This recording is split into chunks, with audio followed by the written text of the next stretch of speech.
Homeopathy beauty ఏంటంటే, హోమియోపతిలో బేసిక్‌గా 18-20 methods of selecting a medicine.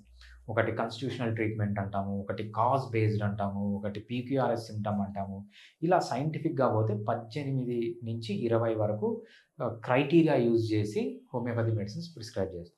Especially మనం మైగ్రేన్‌లో ఏం చేస్తామంటే కాజ్ బేస్డ్ తీసుకుంటాం. కొంతమందికి అజినామోటో తీసుకున్నారనుకోండి, పెయిన్ వచ్చింది. వాళ్ళకి మెడిసిన్ సెపరేట్‌గా ఉంటుంది. కొంతమందికి యాంగర్ ఎక్కువైపోయింది, కోపం ఎక్కువైపోయింది. వాళ్ళకి మెడిసిన్ సెపరేట్‌గా ఉంటుంది. కొంతమందికి డిస్గస్ట్ ఉంది. వాళ్ళకి మెడిసిన్ సెపరేట్. కొంతమందికి సాడ్‌నెస్ ఉంది. కొంతమందికి ఫియర్ ఉంది. సో, వాళ్ళ ఎమోషన్స్ బేస్ చేసుకొని మనం డిఫరెంట్ డిఫరెంట్ డిఫరెంట్. మెడిసిన్స్ ఇస్తామనమాట. సో, ఇదొక కేటగరీ. ఇంకో కేటగరీ ఏంటంటే ఎలా ఎక్స్‌ప్రెస్ అవుతుంది. లెఫ్ట్ సైడ్ వస్తుందా? రైట్ సైడ్ వస్తుందా? లెఫ్ట్ సైడ్ వస్తే వేరే మెడిసిన్స్, రైట్ సైడ్ వస్తే వేరే మెడిసిన్. మనం హోమియోపతిలో ఏం చేస్తామంటే పిన్ పాయింట్, ఇండివిడ్యువలైజ్ చేస్తాం.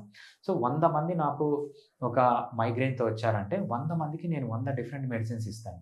సో, అలోపతి లాగా దేనికన్నా పెయిన్ అంటే పారాసిటమాల్, లేకపోతే కడుపు నొప్పొస్తే బెరాల్గన్ ఇట్లా ఒక మెడిసిన్ ఉండదనమాట. 100 మనుషులొస్తే నా దగ్గరికి మైగ్రేన్‌తో 100 డిఫరెంట్ మెడిసిన్స్ నేనిస్తాను. అట్లా ఓకే. ఇస్తేనే పని చేస్తుందనమాట. దాన్నే ఇండివిడ్యువలైజేషన్ కాన్సెప్ట్ అని ఇన్ హోమియోపతి అంటాం.